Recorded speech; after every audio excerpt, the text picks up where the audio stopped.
बिस्मिल्लाहिर्रहमानिर्रहीम। अस्सलामुअलैकुम। लाखों करोड़ों दरूद हजरत मोहम्मद सल्लल्लाहु अलैहि वसल्लम पर और उनकी आल पर। Dear students, I am Mudassir Ali Sharif, your chemistry teacher. Students, chemistry second year chapter number 4 और आज का हमारा टॉपिक है नाइट्रोजन एंड इट्स कंपाउंड्स। तो आइए स्टार्ट करते हैं आज का टॉपिक। जी students, nitrogen and its compounds. Students, इस टॉपिक में सबसे पहले मैं आपके साथ डिस्कस करना चाहता हूं difference between nitrogen and other elements of fifth A group. यानी मैं नाइट्रोजन और फिफ्थ ए ग्रुप के जो दूसरे मेंबर्स हैं उनमें फर्क करना चाहता हूं। नो डाउट के नाइट्रोजन और बकिया मेंबर सेम ग्रुप से बिलोंग करते हैं, that is fifth A group, जिसे आप नाइट्रोजन फैमिली भी बोलते हैं। लेकिन स्टूडेंट्स, हमने ये बात पढ़ी है कि किसी भी ग्रुप में जो टॉप पर मौजूद मेंबर है वो बकिया ग्रुप मेंबर्स की निस्बत डिफरेंटली बिहेव करता है।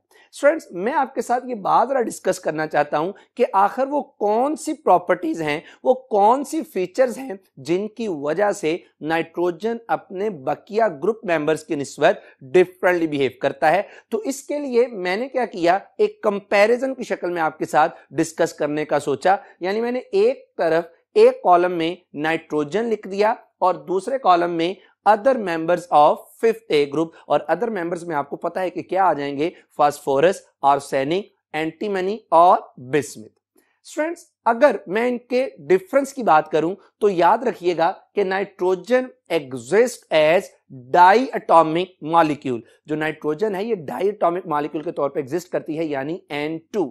जबकि other members of the fifth A group exist as tetratomic molecule, जैसे P4, जैसे AS4, जैसे Sb4। यानी अदर मेंबर्स चार एटम के कॉम्बिनेशन से जो मॉलिक्यूल बनता है टेट्रा एटॉमिक मॉलिक्यूल के तौर पर क्या करते हैं, एग्जिस्ट करते हैं। स्टूडेंट, नेक्स्ट अगर डिफरेंस की तरफ बढ़ें, जो नाइट्रोजन है ये शो करता है -3 से +5 तक ऑक्सीडेशन स्टेट, जैसा कि आप ये देख सकते हैं, वैरायटी ऑफ ऑक्सीडेशन स्टेट। इसके बरक्स स्टूडेंट्स, जो other members of fifth A group हैं दे शो +5 एंड +3, सिर्फ 2 ऑक्सीडेशन स्टेट्स को शो करते हैं। स्टूडेंट्स, जो नाइट्रोजन है, nitrogen is present in free as well as combined state. Nitrogen free और कंबाइंड स्टेट दोनों तरह से मौजूद होती है, लेकिन याद रखिएगा कि other members of fifth A group only present in combined state, ये फ्री स्टेट में एग्जिस्ट नहीं करते। स्टूडेंट्स, अगर अगले डिफरेंस की बात की जाए तो nitrogen do not form complex compounds. Students, complex compound का प्रीवियस लेक्चर्स में भी आपसे साथ जिक्र किया कि कॉम्प्लेक्स कंपाउंड्स क्या हैं, जिसमें सेंट्रल मेटल अटैच होती है। Nitrogen is typical non metal, while other members of the group are metalloid, जैसा कि आपके पास आर्सेनिक और एंटीमनी है, और इसी तरह प्योर मेटल है जैसा कि बिस्मुथ। तो स्टूडेंट्स, ये मैं आपके सामने एक दिखाऊंगा कि nitrogen is present in free state. Free state आपको पहले भी बताया है, यानी N2 शक्ल में, इन एयर फ्री स्टेट शक्ल में ये N2 एयर मौजूद होती है, N2 as a major constituent, यानी एयर का जो सबसे बड़ा मेजर कॉन्स्टिट्यूएंट। स्टूडेंट्स, याद रखिएगा कॉन्स्टिट्यूएंट है एयर और कॉन्स्टिट्यूएंट है नाइट्रोजन। और याद रखिएगा कि जो नाइट्रोजन है it is present 78% by volume, यानी वॉल्यूम के लिहाज से ये 78% क्या मौजूद होती है, एयर में। स्टूडेंट्स, अगर मैं मैस की बात करूं, जो नाइट्रोजन है 75% by mass nitrogen is present in air. और स्टूडेंट, मैं आपको साथ ही साथ एक बात बता चलूं कि जो relative abundance of nitrogen in earth crust में नाइट्रोजन की relative abundance that is 33। Friend, साथ में ये बात याद रखिएगा कि जो नाइट्रोजन है, नाइट्रोजन अर्थ क्रस्ट में जो अबंडेंस के लिहाज से अगर डिफरेंट एलिमेंट की अर्थ क्रस्ट में अबंडेंस का ऑर्डर लगाया जाए तो जो नाइट्रोजन नंबर बनता है दैट इज 19, यानी अर्थ क्रस्ट में 19वें नंबर पर जो मोस्ट अबंडेंट एलिमेंट है वो स्टूडेंट कौन सा है हमारे पास, नाइट्रोजन। स्टूडेंट्स आगे बढ़ते हैं कि नाइट्रोजन है it is an inactive gas, यानी इसकी रिएक्टिविटी क्या होती है, बहुत ही कम होती है। स्टूडेंट्स आज मैं आपको एक शॉर्टकट बता देता हूं, याद रखिएगा कि रिएक्टिविटी का और स्टेबिलिटी का आपस में इनवर्स रिलेशन होता है। स्टूडेंट्स याद रखिएगा कि जो चीज जितनी ज्यादा स्टेबल होगी उसकी रिएक्टिविटी उतनी ही कम है। अब अगर मैंने आप सामने लिख दिया कि it is an inactive gas, यानी इसकी रिएक्टिविटी भी कम है, तो इसका मतलब ये होगा कि इसकी स्टेबिलिटी क्या होगी, ज्यादा। और ये भी बात याद रखिएगा कि जब स्टेबिलिटी किसी चीज की ज्यादा होती है तो उसकी अबंडेंस भी क्या होगी, ज्यादा। मैं फिर रिपीट करता हूं कि रिएक्टिविटी और स्टेबिलिटी इनवर्स है। जो चीज जितनी लेस रिएक्टिव होगी उसकी स्टेबिलिटी उतनी ज्यादा होगी, जो चीज जितनी ज्यादा स्टेबल होगी स्टूडेंट्स याद रखिएगा कि उसकी अबंडेंस भी उतनी ज्यादा होगी। यही वजह है कि आपने अभी कहा जो नाइट्रोजन है एटमॉस्फेयर में कितने में जो है 78%, की रिएक्टिविटी कम, स्टेबिलिटी ज्यादा और अबंडेंस भी क्या होगी, ज्यादा। बहरहाल इन कंपैरिजन किसके लिहाज से, यानी नाइट्रोजन इनएक्टिव गैस है, किसके लिहाज से, in comparison with the oxygen, oxygen के लिहाज से नाइट्रोजन की जो रिएक्टिविटी है बहुत ही कम है। और इसका क्या मतलब है, which is the next major constituent of air. याद रखिएगा कि एयर में जो ऑक्सीजन की मिकदार है दैट इज 21% बाय वॉल्यूम, यानी एयर जो है ये बुनियादी तौर पर आपका दो गैसेस में मेजर कॉन्स्टिट्यूएंट के तौर पर होती हैं, एक नाइट्रोजन और दूसरा है ऑक्सीजन। अब जो नाइट्रोजन है एयर में उसकी अमाउंट ऑक्सीजन से ज्यादा है, क्यों, क्योंकि वो इनएक्टिव, उसकी रिएक्टिविटी क्या है, बहुत कम। और मैं आपको बता देता हूं स्टूडेंट उसकी रिएक्टिविटी कम होने की वजह ये है कि जो नाइट्रोजन है, नाइट्रोजन याद रखिएगा कि दो नाइट्रोजन के दरमियान ट्रिपल बॉन्ड मौजूद होता है। ये दो नाइट्रोजन के दरमियान ट्रिपल बॉन्ड है, it is highly stable bond. यहां से इसको अपने में रख लिएगा कि ये जो ट्रिपल बॉन्ड है स्टूडेंट्स इसकी जो बॉन्ड एनर्जी है that is 941 kilo joule per mole. गौर कीजिएगा, it is very large amount. तो चूंकि ये बॉन्ड बहुत ज्यादा स्टेबल है, इसकी बॉन्ड एनर्जी बहुत ज्यादा है, इसका मतलब है कि नाइट्रोजन की रिएक्टिविटी क्या होती है, बहुत ही कम होती है, जिसकी वजह से इसकी एयर में अबंडेंस भी क्या होती है, ज्यादा। ऑक्सीजन की निस्बत इसकी अबंडेंस क्या है, बहुत ही ज्यादा। स्टूडेंट्स नेक्स्ट जरा देखिएगा कि इनऑर्गेनिक कंपाउंड्स, ये आप लोगों ने मैट्रिक में भी पढ़े हैं कि इनऑर्गेनिक कंपाउंड्स जिनमें कार्बन एज एसेंशियल एलिमेंट मौजूद ना हो, inorganic compounds of nitrogen, nitrogen के जो इनऑर्गेनिक कंपाउंड्स हैं are not commonly found as minerals, यानी ये जो नाइट्रोजन के इनऑर्गेनिक कंपाउंड्स हैं ये मिनरल्स की शक्ल में बहुत ज्यादा कॉमनली मौजूद नहीं होते। फिर किस तरह से नाइट्रोजन मौजूद होती है, जरा देखते हैं इस चीज को। जी स्टूडेंट्स अब मैं बात करने लगा हूं कि मिनरल्स की शक्ल में तो नाइट्रोजन के इतने कंपाउंड नाउन नहीं है, तो फिर किस तरह से मौजूद है, in combined state. Student combined state से मुराद है जब ये कंपाउंड्स की शक्ल में आपको मिले, in the combined state nitrogen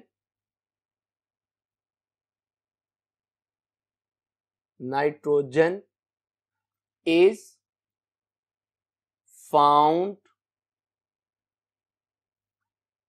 in all living matter। Combined state में नाइट्रोजन जितने भी जानदार हैं, लिविंग मैटर हैं, सब के अंदर क्या होती है, मौजूद होती है, इंक्लूडिंग, बशमूल, इंक्लूडिंग प्लांट्स एंड एनिमल्स। यानी ये लिविंग थिंग्स की बात की और फिर मैंने कहा ये प्लांट्स में मौजूद है और ये एनिमल्स में मौजूद है। अब क्वेश्चन आता है कि सर ये प्लांट्स और एनिमल्स में किसकी शक्ल में मौजूद है, इन द फॉर्म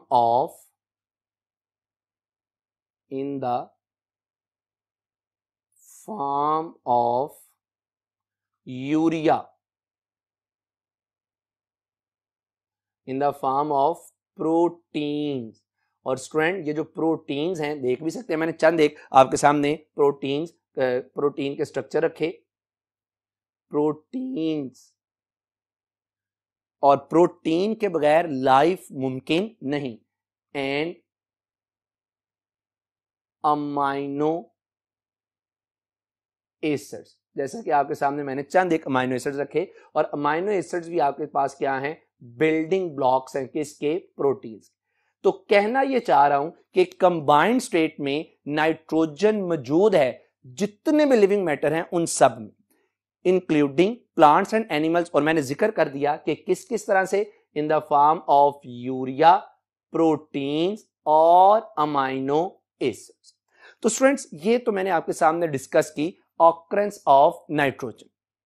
अब मैं आपके साथ बात डिस्कस करने जा रहा हूं ऑक्साइड्स ऑफ नाइट्रोजन। स्टूडेंट्स हमारी टेक्स्ट बुक में, हमारे कोर्स में इन ऑक्साइड्स के स्ट्रक्चर्स दिए गए हैं, और मैं स्टूडेंट्स आपके साथ इन स्ट्रक्चर को बहुत ही डिटेल से, बड़े ही कॉन्सेप्ट से, बड़े ही डेप्थ से इंशाल्लाह डिस्कस करने वाला हूं। उम्मीद है कि आपको ये सारी बातें क्लियर होंगी। बहुत ध्यान से कॉपी पेंसिल अपने पास रख लें और इंपॉर्टेंट जो चीजें हैं वो साथ साथ राइट डाउन करते जाएं। स्टूडेंट्स ऑक्साइड्स ऑफ नाइट्रोजन में मैं डिस्कस करने से पहले, इनके स्ट्रक्चर्स को डिस्कस करने से पहले आपको एक बात बता दूं कि जब मैं ऑक्साइड्स ऑफ नाइट्रोजन के स्ट्रक्चर्स को ड्रॉ कर रहा हूंगा तो मैं इसमें दो एलिमेंट्स रिपीटेडली यूज होंगे, एक नाइट्रोजन और दूसरा ऑक्सीजन।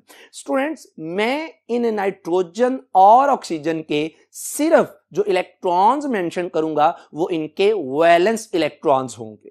और मैं आपको बताया देता हूं कि नाइट्रोजन का चूंकि एटॉमिक नंबर 7 है, इसके पहले शेल में 2 और दूसरे शेल में 5 इलेक्ट्रॉन, यानी इसके वैलेंस शेल में इलेक्ट्रॉन्स की तादाद कितनी है, 5।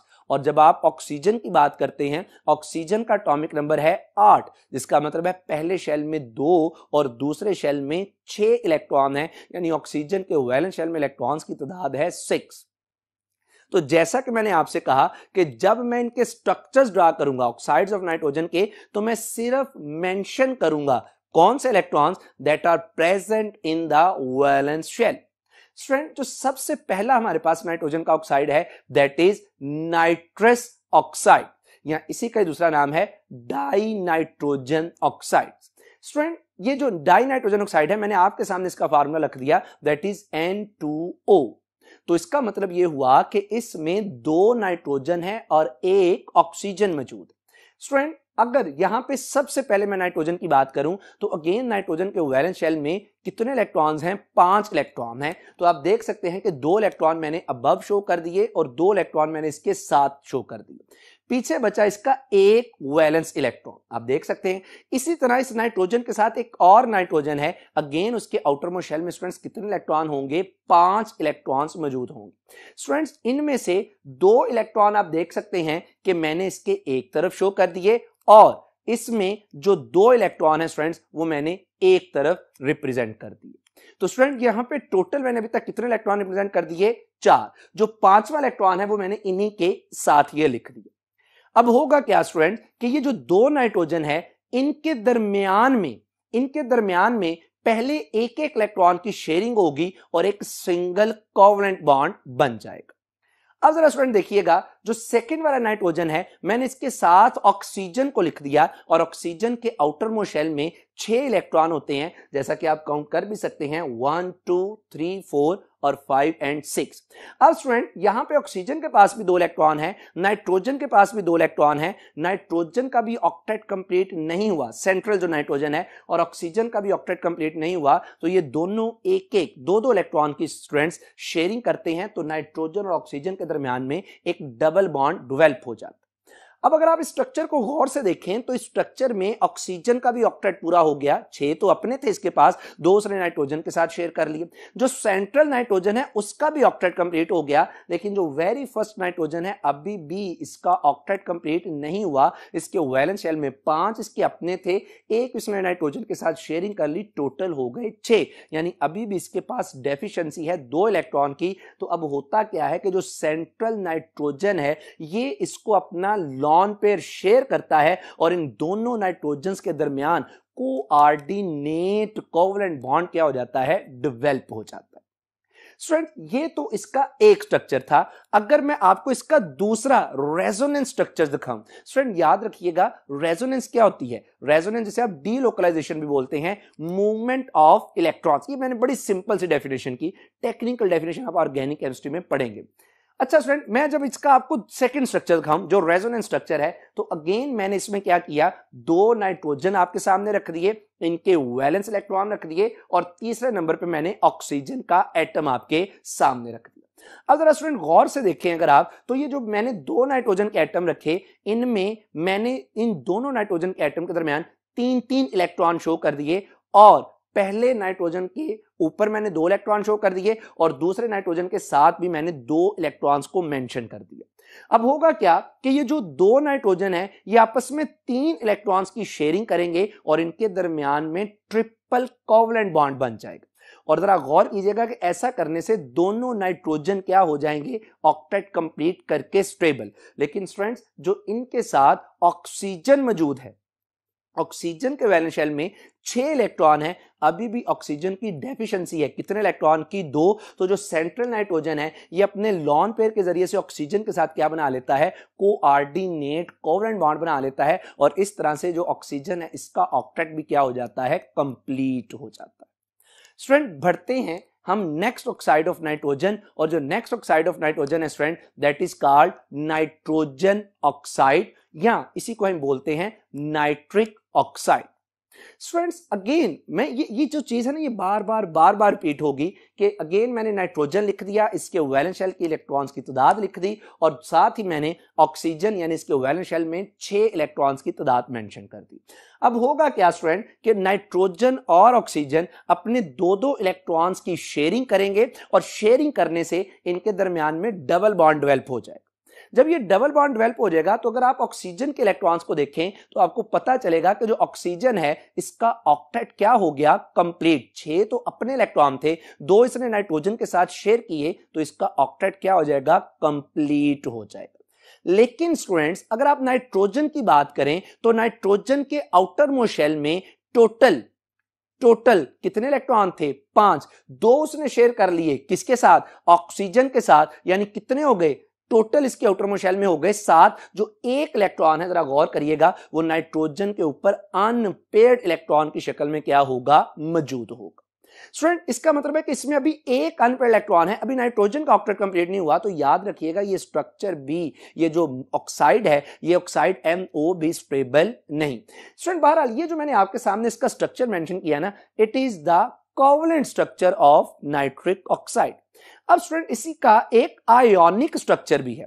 अगर जरा गौर कीजिएगा इसी स्ट्रक्चर में आप देखें तो ऑक्सीजन के ऊपर एक लॉन पेयर अभी मौजूद, सॉरी 2 लॉन पेयर मौजूद है, और नाइट्रोजन के ऊपर एक अनपेयर्ड इलेक्ट्रॉन मौजूद है। होगा कुछ इस तरह से कि वो जो ऑक्सीजन के ऊपर टोटल 2 लॉन पेयर मौजूद हैं, उनमें से एक लॉन पेयर अपना इलेक्ट्रॉन क्या कर देगा, रिलीज कर देगा। जब स्टूडेंट ये एक इलेक्ट्रॉन अपना रिलीज करेगा, ऑक्सीजन के ऊपर क्या आ जाएगा, पॉजिटिव चार्ज। ये जो एक इलेक्ट्रॉन इसने रिलीज किया, नाइट्रोजन उस एक इलेक्ट्रॉन को गेन करेगा, तो नाइट्रोजन के ऊपर कौन सा चार्ज आ जाएगा, नेगेटिव चार्ज आ जाएगा। तो मैं कहूंगा कि इस तरह से जो स्ट्रक्चर बनेगा that is it's ionic structure. Students बढ़ते हैं नेक्स्ट ऑक्साइड ऑफ नाइट्रोजन की तरफ, और जो नेक्स्ट ऑक्साइड है हमारे पास that is di nitrogen tri oxide यानी N2O3। स्टूडेंट्स इसका स्ट्रक्चर एक्सप्लेन करने से पहले मैं आपको बता देता हूं कि die nitrogen tri oxide is the combination of nitric oxide NO and nitrogen dioxide यानी NO2। आइए जरा बात करते हैं अब इसके स्ट्रक्चर की। तो स्टूडेंट अगेन हमारे पास क्या है, यहां पर 2 नाइट्रोजन है और 3 क्या है, ऑक्सीजन। तो स्टूडेंट मैंने आपके सामने इन दोनों नाइट्रोजन को रख दिया, और साथ ही मैंने इनके साथ ऑक्सीजन को लिखा विद देयर वैलेंस इलेक्ट्रॉन्स। तो स्टूडेंट अगर आप देखें तो सबसे पहला नाइट्रोजन है, इसके आउटर मोस्ट शेल में अगेन कितने इलेक्ट्रॉन हैं, 5 इलेक्ट्रॉन्स हैं। तो 2 इलेक्ट्रॉन इसने शेयर कर लिए किसके साथ, ऑक्सीजन के साथ। एक लॉन पेयर यानी 2 इलेक्ट्रॉन इस पे अभी भी मौजूद हैं, और जो तीसरा और 5वां इलेक्ट्रॉन है स्टूडेंट ये वो शेयर करता है किसके साथ, नाइट्रोजन के साथ, और उसके साथ डेवलप कर लेता है कोवलेंट बॉन्ड। तो अगर आप गौर करें जो पहले वाला नाइट्रोजन है इसका ऑक्टेट क्या हो गया, कंप्लीट। और स्टूडेंट जो ऑक्सीजन लगा हुआ है पहले वाले नाइट्रोजन के साथ, इसका भी ऑक्टेट क्या हो जाता है, कंप्लीट। बढ़ते हैं सेकंड नाइट्रोजन की तरफ। अगर आप इस सेकंड नाइट्रोजन पे देखें तो अगेन इसमें 5 इलेक्ट्रॉन्स वैलेंस शेल के इलेक्ट्रॉन मौजूद हैं, जिनमें से एक मैंने अभी आपको बताया कि इसने शेयर कर लिया नाइट्रोजन के साथ। बकिया बचे स्टूडेंट इनके पास 4 इलेक्ट्रॉन। इन 4 में से जो 2 इलेक्ट्रॉन है that is used in the formation of double bond with oxygen atom. ये इस ऑक्सीजन एटम के साथ क्या करता है, डबल बॉन्ड बना लेता है।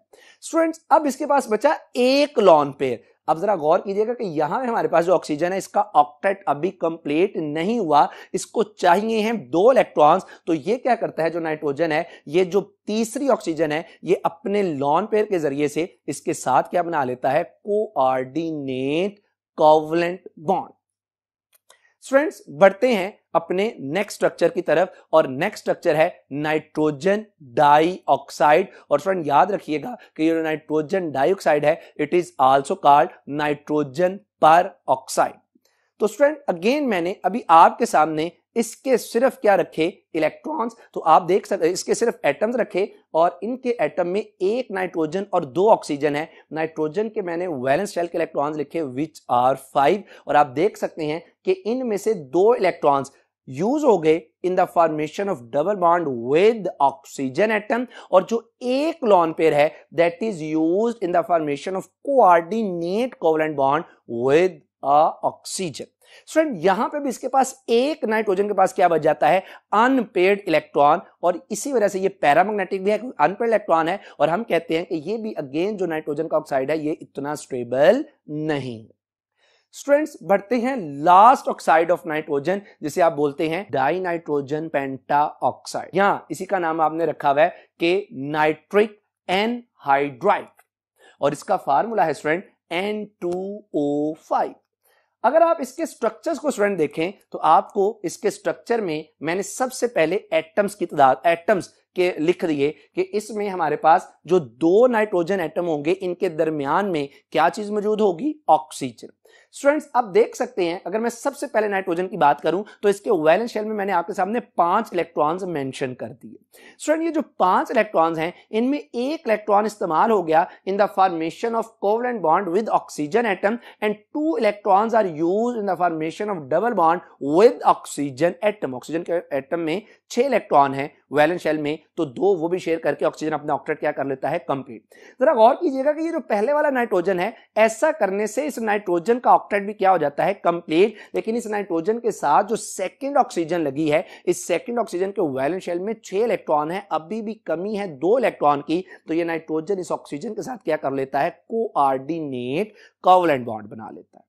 अब स्टूडेंट आ जाए जरा जो सेंट्रल ऑक्सीजन एटम है, इस ऑक्सीजन ने अपना एक इलेक्ट्रॉन यूज कर लिया इन the formation of covalent bond with nitrogen atom, while the other electron is used to form sigma bond, single bond with other nitrogen atom। और जो दूसरा नाइट्रोजन एटम है इसने भी अपने एक इलेक्ट्रॉन की शेयरिंग कर ली, बकिया इसके पास बचे स्टूडेंट्स 4 इलेक्ट्रॉन, इनमें से ये 2 इलेक्ट्रॉन यूटिलाइज कर लेता है इन the formation of double bond with oxygen atom, and 1 lone pair या 2 electrons is used in the formation of coordinate covalent bond with other oxygen atom.